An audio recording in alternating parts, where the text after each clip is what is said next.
Morning student. आज हम topic लेते हैं ओम का नियम। तो ओम के नियम की परिभाषा है, यदि किसी चालक की भौतिक अवस्थाओं जैसे ताप दाब आदि में परिवर्तन न हो, इसकी कंडीशन होती है ताप दाब आदि में परिवर्तन न हो भौतिक अवस्थाओं में, तो चालक के सिरों के बीच लगाया गया विभवांतर उसमें प्रवाहित होने वाली धारा के अनुक्रमानुपाती होती है। माना किसी चालक के सिरों के बीच भी विभवांतर जो है लगाया जाता है तथा उसमें प्रवाहित होने वाली जो धारा है उसका मान I है, तो V is proportional to I, V समानुपाती होता है I के। और V बराबर RI, R क्या एक नियतांक है जिसे विद्युत प्रतिरोध कहते हैं, R को विद्युत प्रतिरोध कहते हैं। तो इस प्रकार से हम इसको लिख सकते हैं V/I बराबर R नियतांक। R विद्युत प्रतिरोध है जिसका मात्रक ओम है।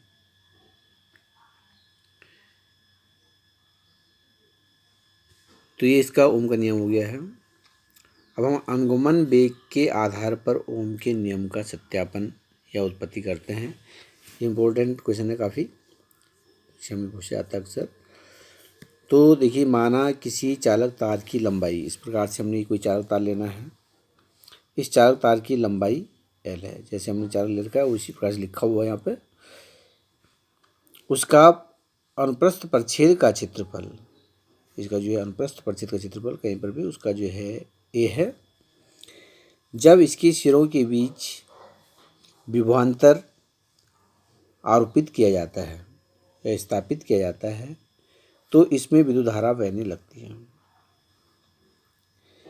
यदि तार में इलेक्ट्रॉनों की संख्या n है तथा इलेक्ट्रॉनों का अनुगमन वेग Vd है, तब जो आपको मैंने बताया था धारता अनुगमन वेग में संबंध, तो उससे जो धारा का मान निकल जाएगा। धारा I बराबर हो जाएगा NEA/Vd। इसको क्वेश्चन नंबर 1 मान लेंगे। I बराबर NEA/Vd हमने पढ़ा है। अब जब हम इस पर विभवांतर स्थापित करते हैं तो उसके कारण इसमें एक इलेक्ट्रिक फील्ड उत्पन्न हो जाता है, विद्युत क्षेत्र की तीव्रता उत्पन्न हो जाती है।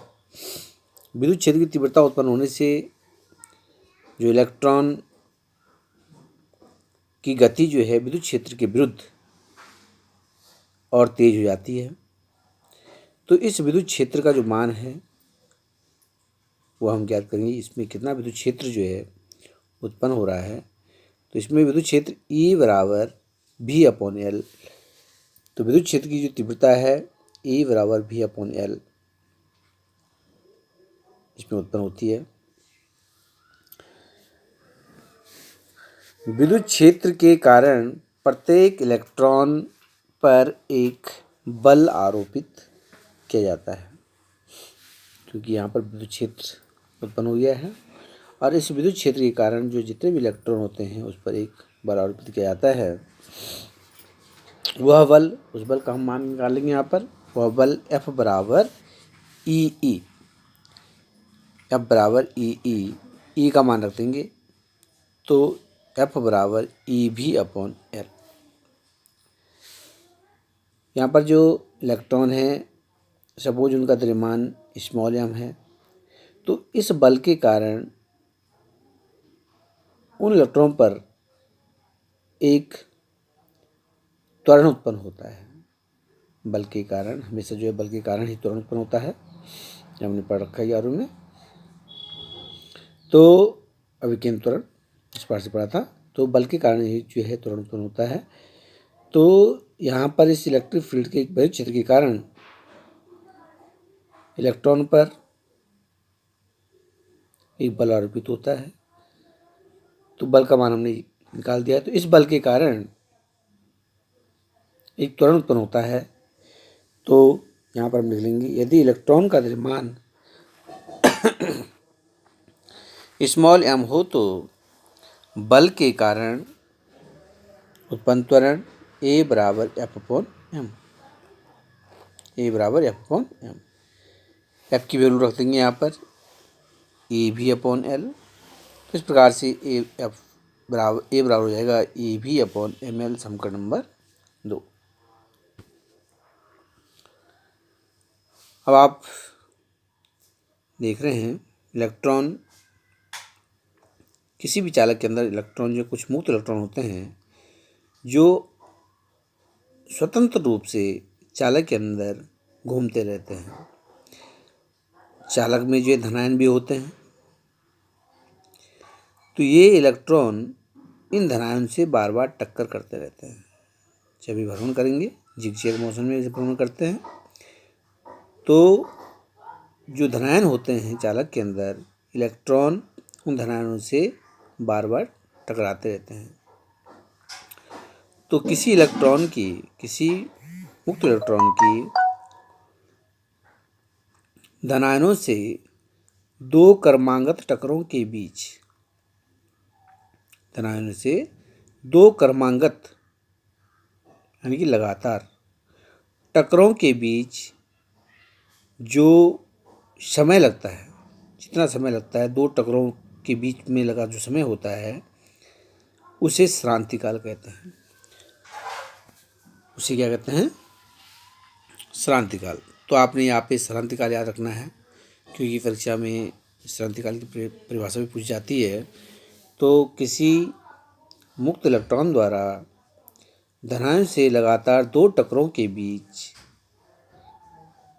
के समय को श्रांति काल कहते हैं। तो इस प्रकार से आप इसको लिखना भी, हमने इसको श्रांति काल की परिभाषा। तो लिखिए, मुक्त इलेक्ट्रॉनों के बार बार धनायनों से टकराने के कारण वैद्युत क्षेत्र के विपरीत दिशा में उनका वेग बढ़ जाता है। इलेक्ट्रॉन बार बार जब धनायन से टकराते हैं तो उनका वेग जो है बढ़ जाता है, लेकिन वो जो है वैद्युत क्षेत्र के विपरीत दिशा में बढ़ता है। दो क्रमागत टक्करों के बीच लगे समय को श्रांति काल कहते हैं। तो यहाँ पे आप थोड़ा सा समझ लीजिए, धनायनों से दो क्रमागत टक्करों के बीच, धनायन आएगा, धनायनों से दो क्रमागत टक्करों के बीच के समय को श्रांति काल कहते हैं। इसे टो से प्रदर्शित करते हैं, इसे टो से प्रदर्शित करते हैं।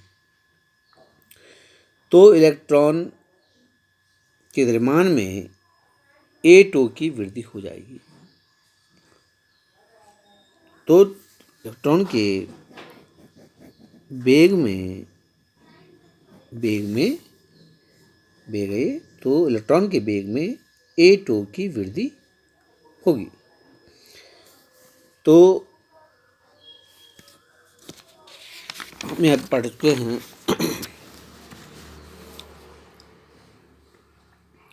जब हमने यहाँ पर कोई इलेक्ट्रिक फील्ड स्थापित नहीं किया, कोई हमने इसको विभवांतर नहीं दिया चालक के सिरों के बीच में, तो इलेक्ट्रॉन चालक के अंदर मुक्त रूप से घूमते रहते हैं और धनायन से टकराते रहते हैं। तो इनका जो है औसत जो वेग होता है उस समय वो शून्य होता है, जब तक हमने इस पर विभवांतर स्थापित नहीं कर देते। तो इसी प्रकार से वैद्युत क्षेत्र की अनुपस्थिति में किसी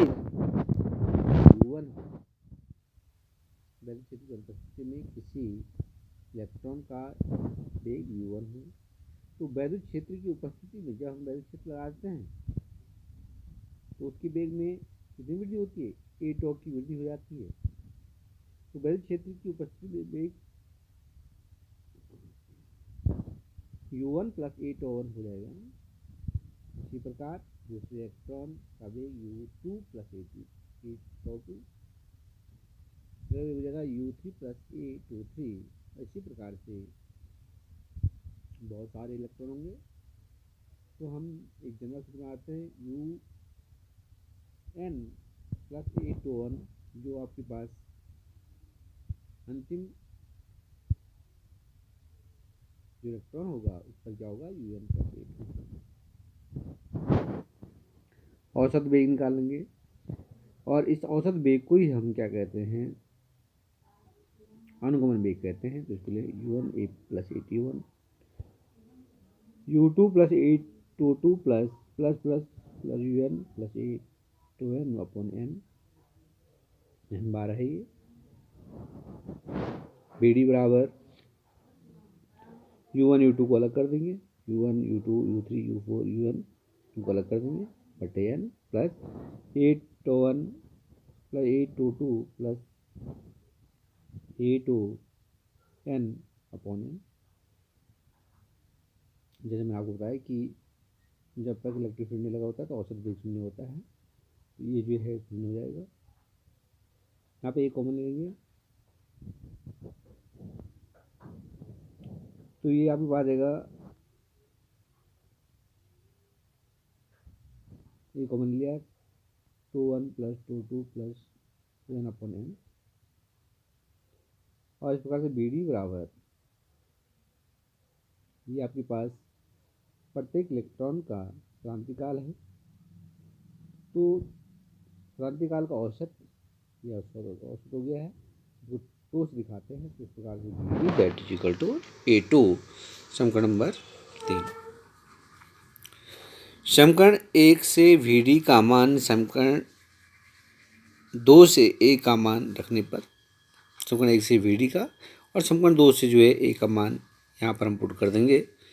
तो इस प्रकार से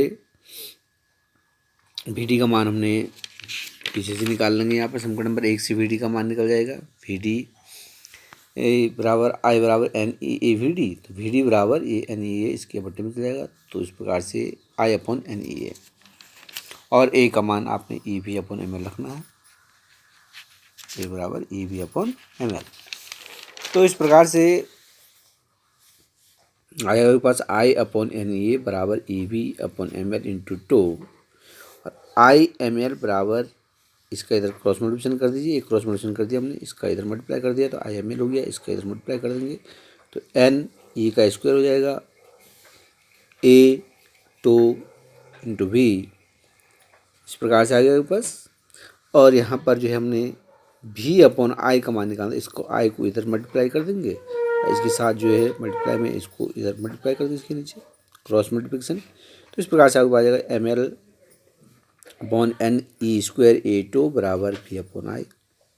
और ये आपके पास जो है कांस्टेंट राशि है, जिसे हम R के द्वारा नोट करते हैं।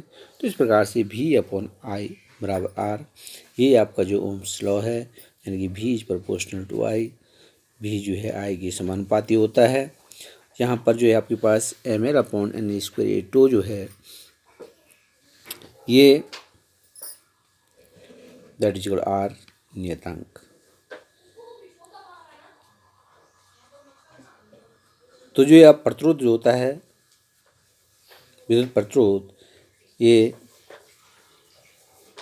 तार की लंबाई के अनुक्रमानुपाती, तार की लंबाई पर निर्भर करता है, उसके क्षेत्रफल पर निर्भर करता है,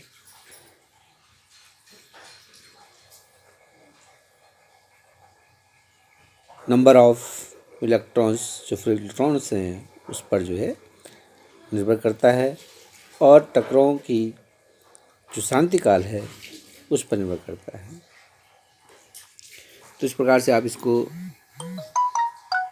करिए, थोड़ा लंबा तो है लेकिन 2-4 बार अगर आप इसको करते हैं लगातार तो कोई दिक्कत नहीं है, इसमें आसानी से हो सकता है। 2-4 पॉइंट ही आपने यहाँ पर यह आपको पढ़ रखा है, अनुगमन वेग तथा धारा में संबंध का सूत्र है। यहाँ पर विभवांतर आपने भी आरोपित कर दिया है, तो यहाँ पर एक इलेक्ट्रिक फील्ड हो जाएगा, उस इलेक्ट्रिक फील्ड का मान E बराबर V अपॉन L हो जाएगा। उसके बाद आपने यहाँ पर, क्योंकि जब हम वैद्युत क्षेत्र लगा उत्पन्न हो जाएगा तो इसके कारण जो इलेक्ट्रॉन पर एक बल आरोपित होगा, उस बल का मान ज्ञात कर लेंगे। इसे मान रख दिया, और जब बल आरोपित हो गया है तो इसमें जो इलेक्ट्रॉन पर क्या होगा, यहाँ पर त्वरण भी होगा, बल के कारण त्वरण होता है। त्वरण का मान जो है निकाल लेंगे, ए बराबर F/m।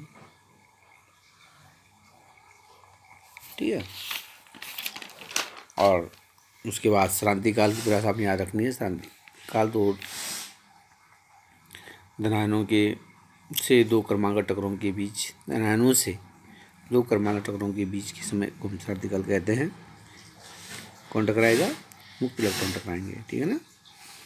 और इस प्रकार से जब हमने तार पर विद्युत क्षेत्र नहीं लगाया तो उसके अंदर जो मुक्त इलेक्ट्रॉन होते हैं वो जो है गति करते रहते हैं, तो उनका वेग उस समय क्या होता है, u1 होता है। और ये टोटल जो है जब हम इसमें इलेक्ट्रिक फील्ड लगाते हैं तो उनकी वेग में वृद्धि हो जाती है, तो A2 की वृद्धि हो जाती है। इस प्रकार से उनका वेग क्या आता है, पहले इलेक्ट्रॉन का वेग हो जाएगा, दूसरे का कैसे, इस प्रकार से निकालते रहेंगे n इलेक्ट्रॉन तक। औसत वेग ये आपका जो है, जो वेग होता है ये वाला, ये उसमें वेग भी कहलाता है, और इसका मान जो है क्या होता है, 0 होता है। तो आप इसको कर सकते हैं। कहीं कोई दिक्कत आएगी फिर हम आपको बताएंगे। ओके।